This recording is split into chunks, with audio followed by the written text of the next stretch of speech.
Okay, domains. There are many things to be said about domains. If you want to find information about the .es domain, well, there is an internet public information. It's a place that shows public information about the internet domains. I'm not going to try all this here now. It takes a lot of time, but you are going to have a handout of these slides. So you're going to have, if you don't have them already, because I send them by email. So you are going to have all this. I shouldn't have said this because I want you to take notes. So now you're not going to take notes. It's good to take notes. Yeah, even if you don't read them anymore, because it allows you to pay attention and elaborate the information.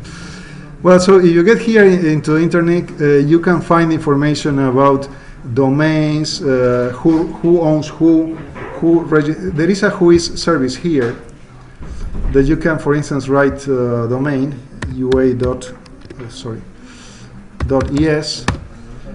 and you submit this, and we are supposed to get information about the domain. In some cases you find information, in some cases you don't. You should try, but this is one of the places that you can find information about domains, about companies, who owns this, where is this located, things like that. Okay, so this deals with registration of domains. That is the topic that we're going to talk next. We have red.es.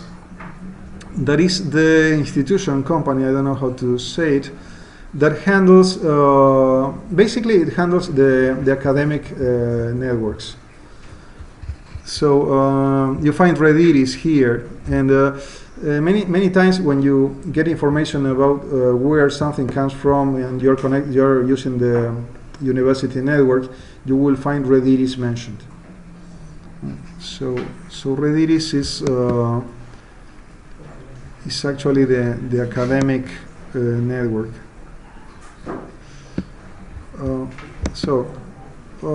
It's good that you take some time at home and navigate these sites, read a little bit. For instance, here it says, Rediris is a Spanish academic and research network that provides advanced communication services to the scientific community. So all the connections that you do from a Spanish university go through Rediris. This doesn't mean that you're using the internet as well, but through Rediris. Okay, and if you want to find about domains, we have this place, nic.es. It's part of red.es, and then you can find information about domains, how domains are used, acquired. Well, the thing, let's talk about the domain registration. I mean, domain names have to be unique. They cannot be repeated. So for that reason, they have to be administered by somebody. Somebody has to take care that the same domain is not repeated twice in the world. Okay. Also, if people got domains and they register the domains forever, well, there will be some domains that would not be used but would have owners.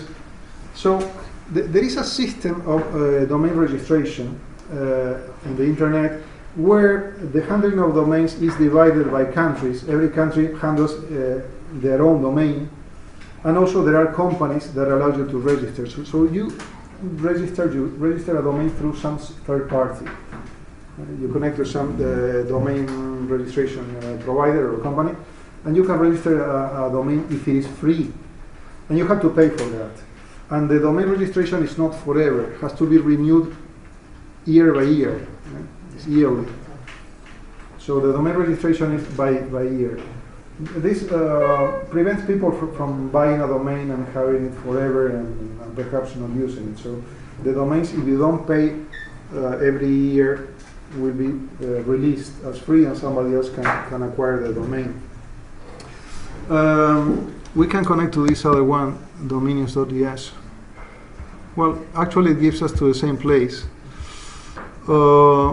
Here there is a page that it's another page has some statistics on the number of domains. So domain registered in the last years, and we have almost 2 million in 2008. So you see that there are many domains being registered. You may be asking yourself some questions. How much a domain costs? Well, it depends. It depends very much on different things. The cheapest domain that you can find, which is a domain that is not particularly interesting for commercial purposes, may cost as little as 12 or even less, or maybe 20, 25 euros a year. So it's not much to buy or to register a domain. If the domain does not have some marketing or commercial value. Okay. However, there are some domains which are already registered by people who are clever. I mean, there is some business on this. People that buy a domain that at the beginning they pay 10, 12 euros for it, and they think that that domain name has marketing potential or whatever. So they have it, but it's also available to be bought. So when you want to buy that domain, well, you have to trade. You have to see, well, how much is this? And they may ask more money depending on the potential commercial value of the domain. Okay?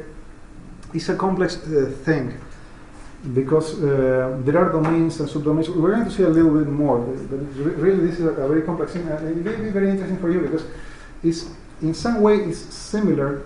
I won't say it's the same, but there is some similarity with the registration of trademarks. Similar. I mean, if you register Coca-Cola, well, then in Spain, then Coca-Cola comes to Spain, well, Coca-Cola is already here, and you can buy that name for a lot of money. Well, it's not the same, but it's similar. So, for instance, some people, clever people, think that if there is a new brand that is growing in some country far away, I mean, Nike, for instance. Well, why not register Nike.es?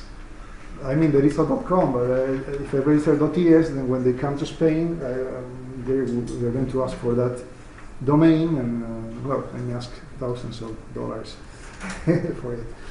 Well, it happens sometimes. And also, there are legal limitations.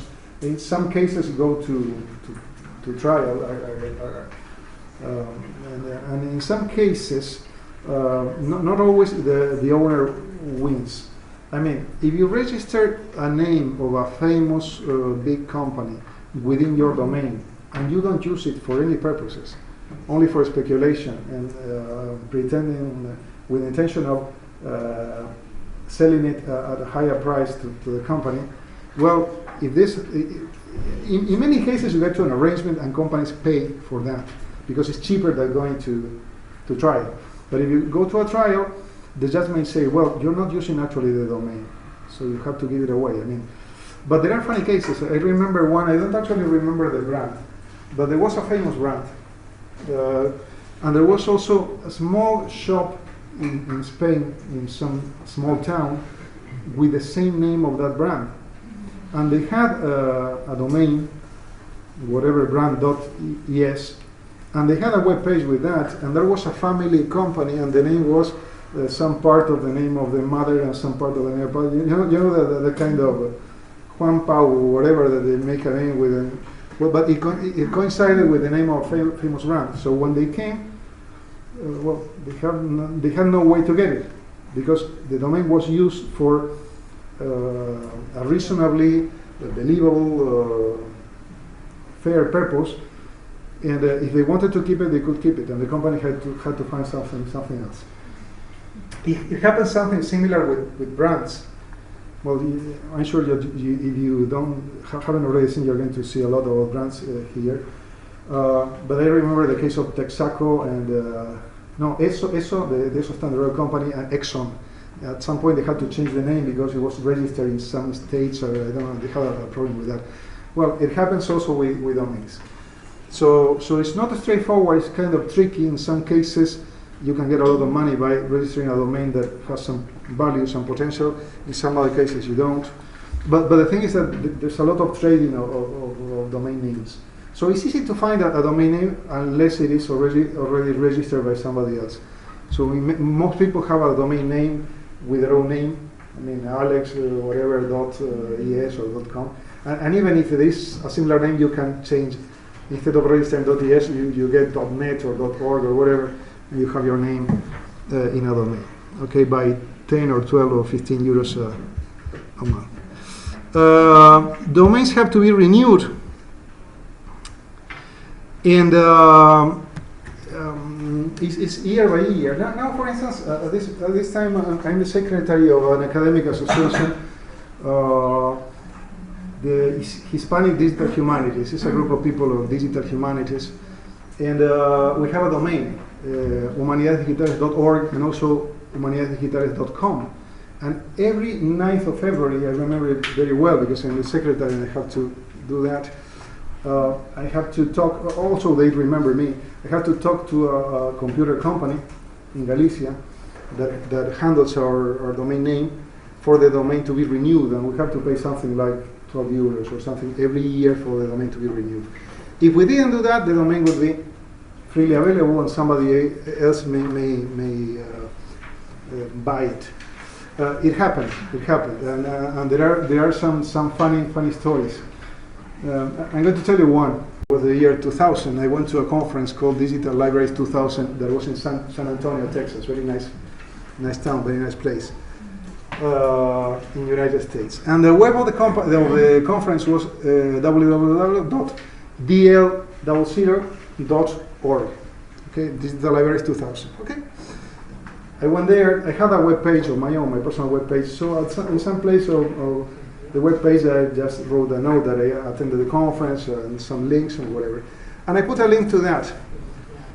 A year after that, some colleague came and told me, well, you know, in your web page you have some links to some kind of erotic web page. How can it be? How can it be? What happened here? Well, it's something called dl00.org. So I connected, and actually, the website of the company, of the conference disappeared, and there was some erotic web page. Okay.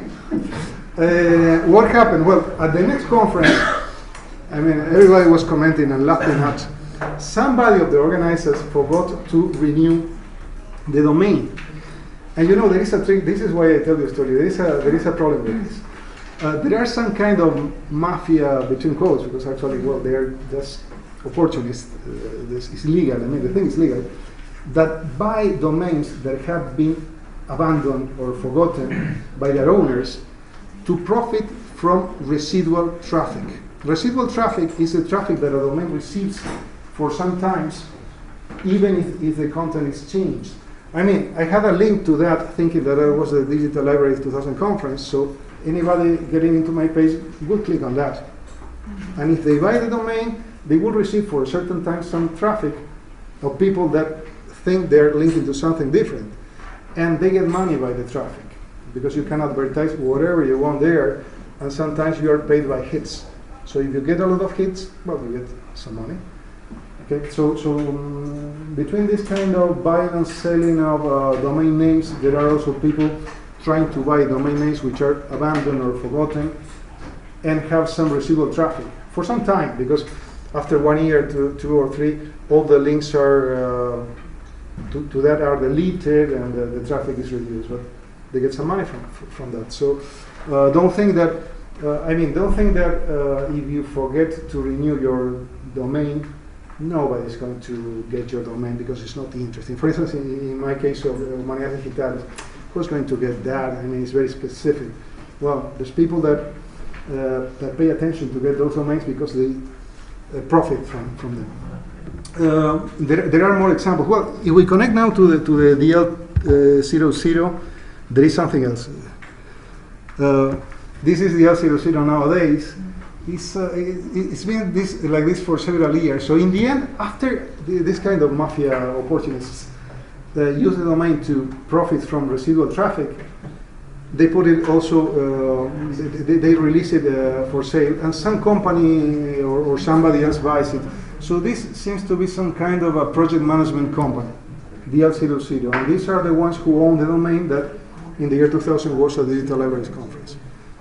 So it changed, I mean, through the years it had different purposes, but in recent years is this kind of company. Here I have, well, there are plenty of examples, but this is another one that I have. There is a conference that I attend from time to time. Well, my wife also, she's a researcher in criminal law, and she very often goes to Eurocrim, this European Conference on Criminology. And I went there a few times. And the address of the conference is, the domain is Eurocrim, the number of the year of the conference.com. Okay. Not a good idea to begin with. I mean, they could have registered Eurocrim.com, and then once you own Eurocrim.com, you can add anything in front, and it's yours. Because you're the owner of Eurocrim.com, and then you can add 213, 14. But doing this, they change the domain name every year. So what we find now, what we have now in the Eurocrim 2013, doesn't work. No, it doesn't work. Well, in the 2013, there was a page in Chinese. I think it's Chinese, I'm not sure. Plenty of Chinese characters.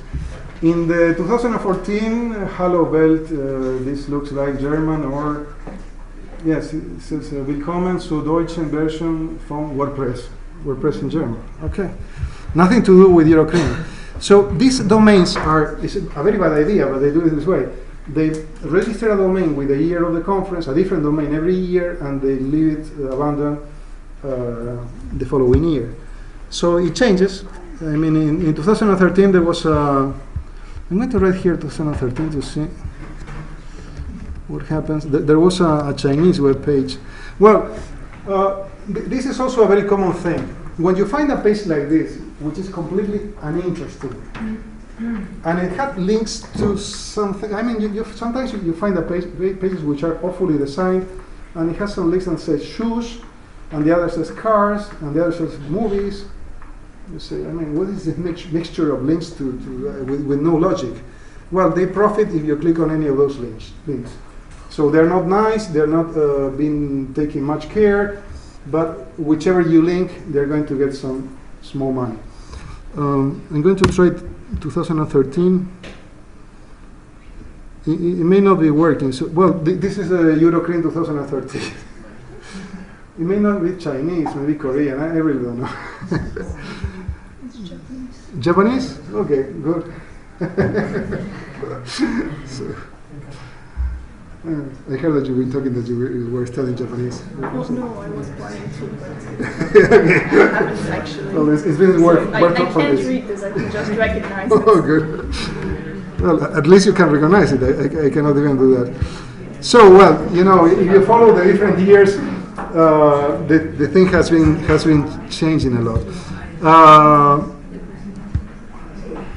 Well, the purpose of this example is just to show you how domain names are bought, sold, used for different things, even do some speculations on profiting from residual traffic. So if you have to handle domain names, be careful. You can have domain names very cheap, but you have to remember to renew them every year. Here I have some examples. This is not actually domain infringement, or it's not actually similar to the previous. It's something different, but it's very real. I mean, it's so real that I mean, this is going to tell you happened last week or the week before. In Elche, every year, well, every year since last year. I mean, this is the second year that they're organizing Feria de la Ciencia y la Tecnología de Elche, technology fair. Basically for kids and young people to get introduced into technology. This is hosted by the university and the town hall as well. And they don't actually have a web page, but this is a web page of the university talking about they call it FECITELX, which is a kind of acronym for the Feria de la Ciencia y la Tecnología, whatever. If we search in Google the term FECITELX, well, we find the Twitter account of FECITELX, which is fine, this is correct. Here we have another page within the university, which is fine. And the third link that we find is something called www.fecitelx.umh. It's like joining the acronym of the fair with the acronym of the university.es. Okay. Somebody has registered this fecitelx.umh. And if we connect to this, what we find is a place for selling shoes. Okay, so somebody is selling shoes with a domain name which is very similar to the name of the scientific fair and the domain of the university. It's not actually an infringement, because an infringement would have been to put a dot between Fecitelx and UMH, because umh.es is a registered domain, and whatever you put in front of that belongs to the umh.es domain. But if you have a new domain that is the combination of something else and UMH, you're not infringing anything. But the thing is that anybody looking for this event may end up in a place that sells shoes. Okay? So you have plenty of shoes, not particularly cheap. And also it's funny because they use some kind of software for the buying system, the shopping software that is in French. So although you find things in Spanish, I mean, apparently, and these are Spanish people selling Spanish shoes, maybe, we don't know but it says ajouter au panier, which is to put the thing into the shopping cart. So it's a mystery. We cannot do anything about it. I even commented to the organizers of the event in Elche. They laughed at it. They already knew. They cannot do anything. But somebody's profiting of this trick of combining a domain with another word and creating a new one. So I don't know what would happen if this goes to court. I don't know. I really don't know. Because it's not infringement, but almost. Fair competition. Maybe unfair competition. I mean, the only thing that makes a difference between infringement is a dot between UMH and the Fecitelx. They are using exactly the name of this kind of event and the domain of the university without the dot.